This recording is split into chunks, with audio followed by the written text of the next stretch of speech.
जी अस्सलाम वालेकुम दोस्तों। इन दिनों इस वक्त पाकिस्तान में ये बहस चल रही है कि गाड़ियों में एयर बैग्स होना ज़रूरी हैं क्योंकि हादसात में हलाकतों की बुनियादी वजह एयर बैग्स हैं या गाड़ियों में एयर बैग्स का ना होना है।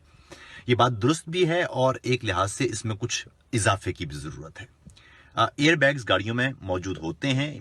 इस वक्त मैं चूंकि गाड़ी के अंदर ही मौजूद हूं तो मैं कोशिश करता हूं कि आपको दिखा भी सकूं कि एयर बैग्स क्या करते हैं और क्या नहीं कर सकते और आपको क्या करना चाहिए ताकि आपकी जो सेफ्टी है वो ज्यादा बेहतर अंदाज से मुमकिन हो।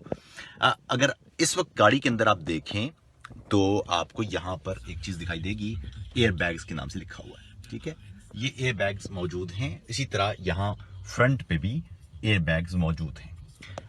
जब भी गाड़ी हिट करेगी तो खुद बहुत एयर बैग्स खुल जाएंगे और जो आपका सीना और सर का इलाका है वो जाके डैशबोर्ड को या विंड स्क्रीन को नहीं लगेगा। लेकिन इजाफा यहां पर यह है कि ये बेहतर अंदाज से ये काम सिर्फ उस वक्त कर सकते हैं अगर आपने सीट बेल्ट बांधा हो। उसकी वजह यह है कि एक तो गाड़ी में मौजूद सेंसर ये जान पाते हैं सीट बेल्ट से कि आया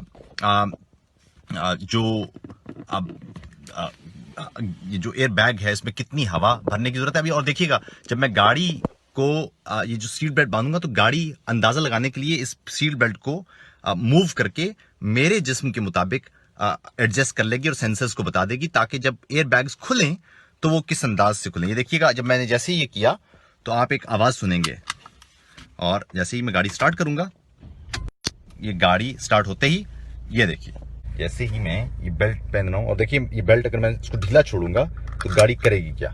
गाड़ी जैसे ही मैं गियर में डालूंगा, ये देखिए गाड़ी इसको खुद बहुत ठीक करके अपने मुताबिक उसने कर लिया है ताकि उतनी ही हवा यहां भरी जाए। देखिए मैं ये बेल्ट कर रहा हूं और देखिएगा अब होगा क्या। गाड़ी ने अपने आप को, ये देखिए गाड़ी ने फिर देख लीजिए एक दफा, क्योंकि इससे ये देखिए आप, अगर मैं ये सीट बेल्ट बांध रहा हूं और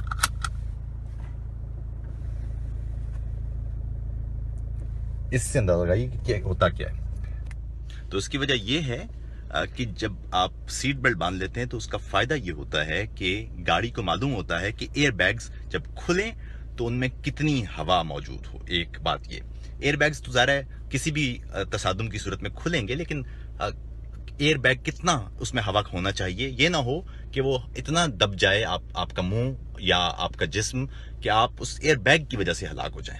दूसरी बात यह कि जब आपकी रफ्तार बहुत तेज होती है तो एयर बैग इस लिहाज से भी काम नहीं कर सकता, क्योंकि अगर आप 120 किलोमीटर फी घंटा की रफ्तार से जा रहे हैं तो एयर बैग तो जब खुलेगा तो खुलेगा, लेकिन एयर बैग तो जब आप 120 की रफ्तार से जाएंगे और हिट करेंगे किसी चीज को, यानी इसका मतलब है कि एक सेकंड में आपकी रफ्तार 120 किलोमीटर फी घंटा से या 130 किलोमीटर फी घंटा से सिफर पे आना है। तो उस मोमेंटम की वजह से आपकी अगली बॉडी जो है, यानी ऊपर आपका जो ऊपर हिस्सा है वो उड़ेगा, आगे की तरफ बढ़ जाएगा। और यही वजह है कि आप शायद विंड स्क्रीन तोड़ते हुए 50-60 गज के फासले पर जाके गिरें। तो इसलिए ये समझ लीजिए कि एयर बैग्स तो गाड़ी में जरूरी हैं, लेकिन एयर बैग्स दूसरे दर्जे की हिफाजत है। पहले दर्जे की हिफाजत सीट बेल्ट का बांध नहीं होगा। पाकिस्तान में जब मैं आता हूं तो देखता हूं कि वहां गाड़ियों में सीट बेल्ट मौजूद हो तब भी लोग सीट बेल्ट नहीं बांधते, बल्कि हम जब जाते हैं और सीट बेल्ट का इस्तेमाल करते हैं तो हमारे आसपास बैठे हुए लोग वो हमारा मजाक उड़ाते हैं। तो इसलिए ख्याल रखिए, क्योंकि जिन लोगों ने गाड़ियां बनाई हैं उन्हें मालूम है कि गाड़ी की सेफ्टी के लिए या मुसाफिर की सेफ्टी के लिए सबसे ज्यादा अहम फीचर्स क्या हैं। गाड़ी में हर सूरत में एयर बैग का होना जरूरी है, लेकिन गाड़ी में बैठे हुए हर शख्स को और खास तौर पर जो आगे बैठे हुए लोग हैं उन्हें हर सूरत में सीट बेल्ट का इस्तेमाल भी करना चाहिए। शुक्रिया।